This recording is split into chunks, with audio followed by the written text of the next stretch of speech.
Posisi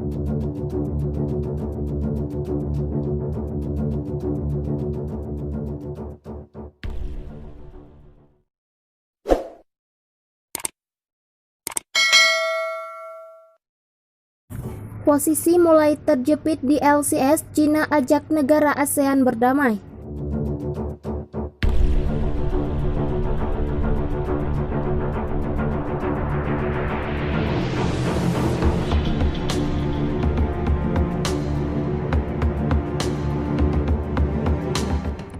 Cina menunjukkan arogansinya dengan mengklaim 90% wilayah Laut Cina Selatan.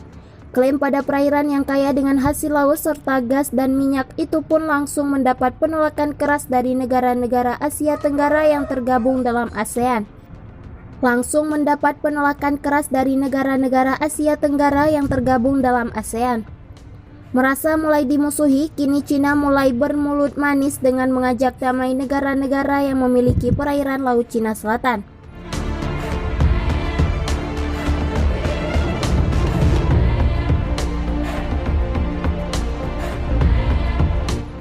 Mengenai perihal Laut Cina Selatan, dipastikan Cina adalah negara yang paling munafik atas keinginan mereka. Mereka adalah pihak pertama yang mengklaim perairan tersebut dan menjadikannya perairan sengketa. Mereka juga yang terlalu rutin menggelar latihan perang di laut tersebut, serta melarang negara ASEAN untuk menangkap ikan di laut itu. Namun saat negara lain terutama negara-negara ASEAN mulai menolak klaim mereka serta juga mulai siapkan senjata untuk melawan Cina, Cina mulai keluarkan ucapan manisnya.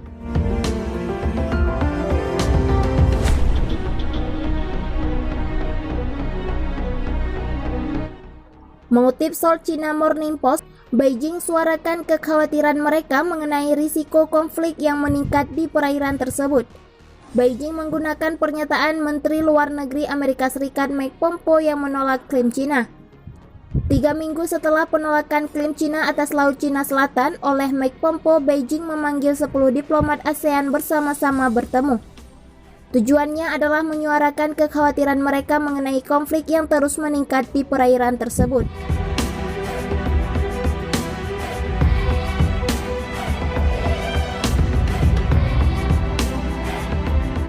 Uni Eropa minta tak ada aksi militer di Laut Cina Selatan. Perwakilan Uni Eropa dan ASEAN telah melaksanakan pertemuan EU-ASEAN Ministerial Meeting 2020 pada Selasa 1 Desember 2020 di Singapura. Isu-isu yang dibahas mencakup koneksi antar negara, mitigasi pandemi hingga isu militer di Laut Cina Selatan. Duta Besar Uni Eropa untuk ASEAN, Igor Diesman, menegaskan bahwa Uni Eropa minta agar semua pihak menahan diri serta menghindari militerisasi.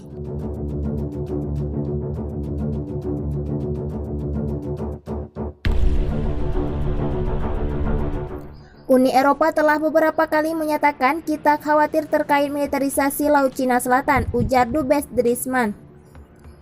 Rabu 2 Desember 2020. Uni Eropa mendukung penerapan United Nations Convention for the Law of the Sea atau UNCLOS. Hal lain yang didukung Uni Eropa adalah kebebasan navigasi dan penerbangan di Laut Cina Selatan.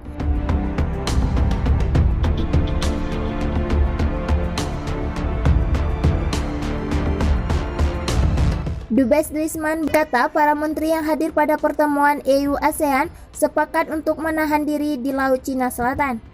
Para menteri juga menekankan betapa pentingnya bagi semuanya untuk mengikuti prinsip-prinsip non-militerisasi dan penahanan diri dalam mengurus ketegangan-ketegangan di Laut Cina Selatan, ujar Dubes Driesman.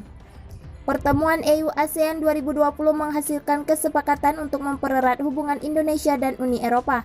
Selama ini, Uni Eropa dan ASEAN belum memiliki platform pertemuan antar pemimpin.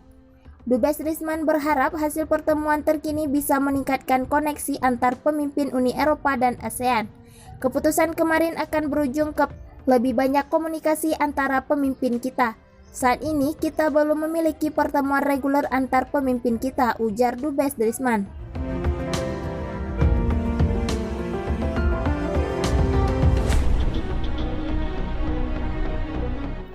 Ia pun menegaskan bahwa Uni Eropa ingin ASEAN semakin kuat. ASEAN yang kuat dapat menjadi mitra Uni Eropa dalam mendukung multinarisasi.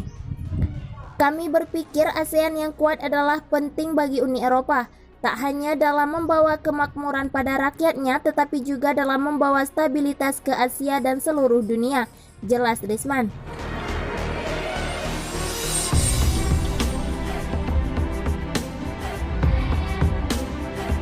Militer Cina bisa tumbang oleh Amerika.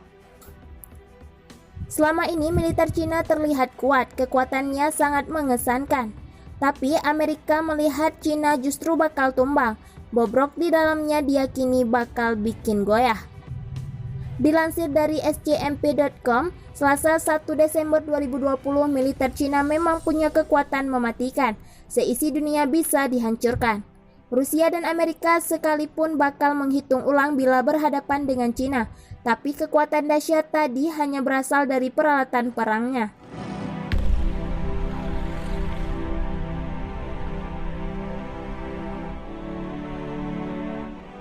Pengetahuan dan strategi perang Cina dinilai masih jauh dari sempurna. Pengalaman tempurnya jauh di bawah standar dunia. Pengetahuan tentang perang modern juga masih ada di level bawah. Ada 2 juta tentara Cina yang bisa digerakkan. Tapi saat dihadapkan pada peperangan nyata, militernya diyakini bakal cepat ambruk.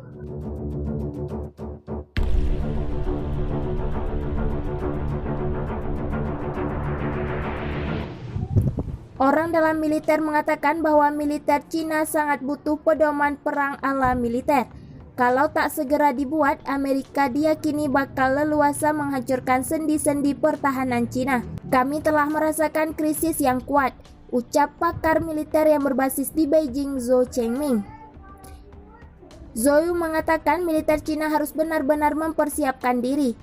Ada ketegangan antara Cina dan Amerika di Selat Taiwan dan Laut Cina Selatan. Tensinya terus meningkat. Tanpa persiapan diri, Cina diyakini bakal cepat dipatahkan Amerika.